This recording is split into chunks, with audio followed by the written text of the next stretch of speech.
Is í Kamala Harris an banna thugann spreagadh dom. Is inspirad í dom mar go bhfuil sí an céad leas uachtarán bannan riamh sa Stáit Aontaithe Mheiriceá. Is í an bhean a thugann inspirad dom I mo héal ná mo bhá. Is í an bhean a thugann spreagadh agus inspirad domsa seachas mo bhám ná Constance Markovich. Ba rinne leí, chrid sí son a tír, chrid sí son na mucht, agus ba í an chéad ban tufa go dtí Parliament Westminster. Is í Mantine Trees an ban a thugann inspirad dom.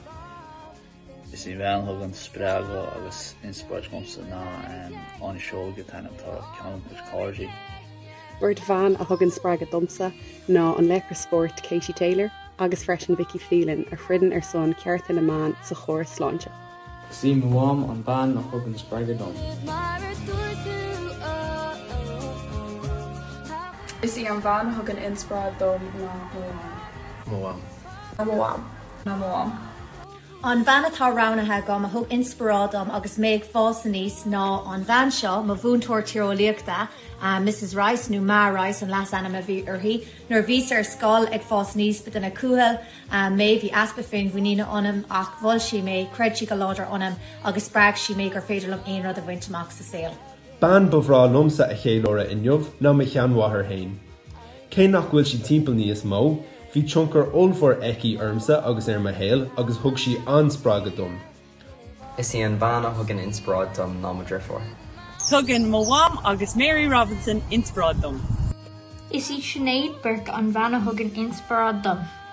Is í Angela Merkel, Chancellor na Gearmána, daoine dis na mrá a thugann inspirad dom. Is í mhuam an bhean a thugann spreagadh dom. Is í Emma Watson, Astor, Manakeen agus Gnéví Sassanach. Tá an aithne ar hís an obair dhéanann siad le cearta na ná. Is í Emma Watson an bhean a thugann spreagadh dom. Is í ar bháthair an bhean a thugann inspirad dúinn. Tá sí láidir cróga is cinnealta. Is í na maná a thugann inspirad dom ná mo bhám, mo cheanmharcha, mo grifarcha agus mo cóglacha ar scoil. Tá Oprah Winfrey mar inspirad dom. Thugann mhuam spreagadh dom. Thugann mhuam inspirad dom. Is í mhuam mo leic. Siad na mrá a thugann inspirad chomsa ná mo bhathúd, mo bhám ó mo chuid Antíní agus na mrá a bhíonn sa ag obair le. An ban a thugann spreagadh dom ná Pála Meehan. Is fila í a hagan as fionglas agus déanann si a lán oibre is scolanna timpeall Baile Átha Cliath. Is sí mhuam mo léachsa sa saoil seo. Tugann Malala Yousafzai inspirad agus spreagadh domsa.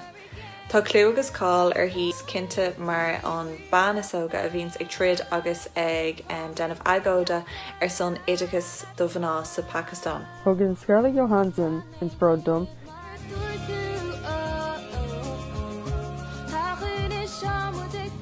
Is í Sinead ní an bhean a thugann spreagadh domsa.